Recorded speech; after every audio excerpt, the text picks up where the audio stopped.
Good evening, and thank you so much for joining us. I'm Erin Noon, and you're watching 13 News Now. Welcome to 13 News Now. We're going to break down the day's headlines. Senator Joe Manchin, along with Medal of Honor recipient Herschel Woody Williams, paid their respects with a wreath-laying ceremony to honor 9/11 victims at the West Virginia Veterans Ceremony. From there, Manchin rode to the Gold Star monuments, where he and others continued to pay their respects. People from all across the Mountain State came together to honor our fallen heroes. For those who still want to pay tribute, there are 6 Gold Star monuments across the Mountain State. And in Huntington, firefighters with the Huntington Fire Department participated in a nationwide tribute to honor first responders killed in the 9/11 attacks. The firefighters climbed 110 flights of stairs at Centennial Station No. 1 today. That is equivalent to the 110 stories of the World Trade Center. Fire departments across the nation participated in similar events, honoring each of the 343 New York City firefighters killed in the attack on the Twin Towers. And in other news, another big change is coming to West Virginia schools because of COVID-19. Today, Governor Jim Justice said West Virginia COVID-19 numbers just keep getting worse, and that will have an immediate impact on schools. When the state's color-coded maps came out, counties that were classified green, yellow, and orange could still hold in-person classes, but not anymore. Effective now, if you go orange, especially with these numbers the way they are, we're not going to go to school. Now that's all there is to it. If you go in the orange, we can't go to school. The Washington site that does the projection numbers says that at the rate we're going to have 1,600 deaths by the end of the year. Now, Governor Justice urged everyone to wear a face mask whenever possible. The state has a stockpile of more than 2 million face masks just to supply schools. Well, as the number of COVID-19 cases continue to climb, the Kanawha-Charleston Health Department is urging people to get a flu shot this year. Charleston Mayor Amy Goodwin and Kanawha County Sheriff Mike Rutherford got their shots today.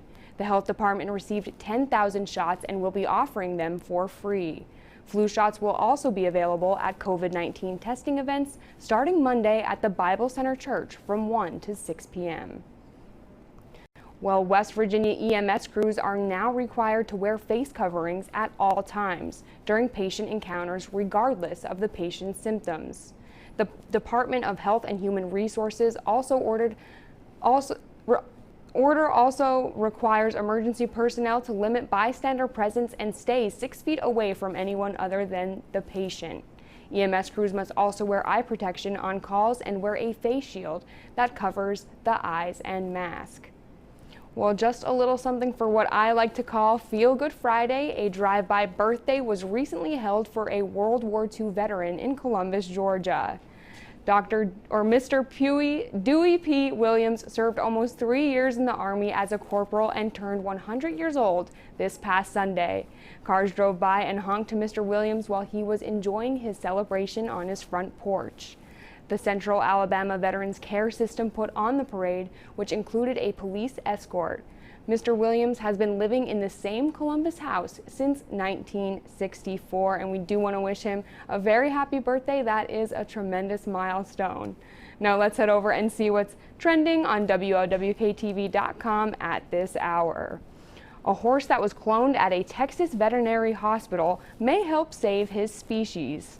Huntington firefighters honor New York Fire Department 9/11 firefighters, and Justice says no in-person school for Orange, West Virginia counties. And then we're also going to switch gears and check in with Chief Meteorologist Spencer Atkins, who is in our weather lab. Spencer, happy Friday. Hey, Aaron. Yeah, hey, TGIF, and it's a good Friday here, too. We did have a lot of clouds, but, you know, really didn't pick up a whole lot of rain. There's the Viper real-time radar right now, and the nearest showers are over in the Greenbrier Valley, kind of right over the tops of the ridges here, as south of Snowshoe and down through Greenbrier County, all the way down to, let's say, Mercer County and into McDowell. Those little showers are just sitting there, and that's it. Cold front to the south, it's actually kind of washing out, and then you see another little brown dashed line there. That's likely going to turn into a little bit of a warm front and that'll move in with some warmer air tomorrow. You see the rain over west of Chicago. That's heading our way by, let's say, later on Saturday. It's warm and muggy. Now we have upper 60s, Athens, Jackson. We have 70s everywhere else. The dew point is, well, it's still kind of up there. Now your temperature won't come down below that dew point for your low, so 68's pretty much the number that we're going to go with tonight. Let's watch Predictor now, and as we put this into motion, there you go. Tomorrow afternoon, you see the storms. Where are they? Mainly Kentucky, mainly southern Ohio, and maybe on up to about Wayne County, Cabell County, and then they stop. And then, well, the next line comes in behind that. This is early Sunday, and then now here we are just before lunchtime. That's plenty of rain. Showers and storms then race through, so we're talking about anywhere from 5 a.m. till about 7 p.m. for rain. And then maybe just a little early morning sprinkle in southern West Virginia on Monday before things begin to clear out. It'll take a little time. It's not going to clear right out. And then Tuesday looks good as well. So that's all looking pretty good. Here you go. The overnight low drops down roughly about 68 degrees. Okay, we can live with that. And then on the 7-day outlook tomorrow, it's hot, it's humid, a little stormy from Huntington to the west. Sunday is when we bring the rain across. We'll still reach a high of about 80, 81. Monday about 79 and drying out. And then several nice days and only the smallest chance of an isolated shower. That's like single-digit % chance on Wednesday and Thursday. And those are great looking days. So that's the latest there. We'll keep an eye on all that. And of course, you know, we're going to have football highlights in the Sports Zone coming up at 11 o'clock. Just saw the sports crew. They're getting back in here one by one and bringing us highlights tonight. So make sure that you stick around to catch all that action tonight at 11.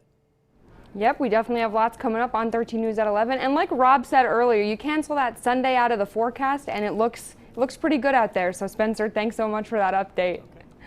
And like he mentioned, high school football is still here. 4 parts of our viewing area. We'll have the highlights and much more on the 13 Sports Zone around 11:15 with a post-game show to follow that you can find right here on WOWKTV.com.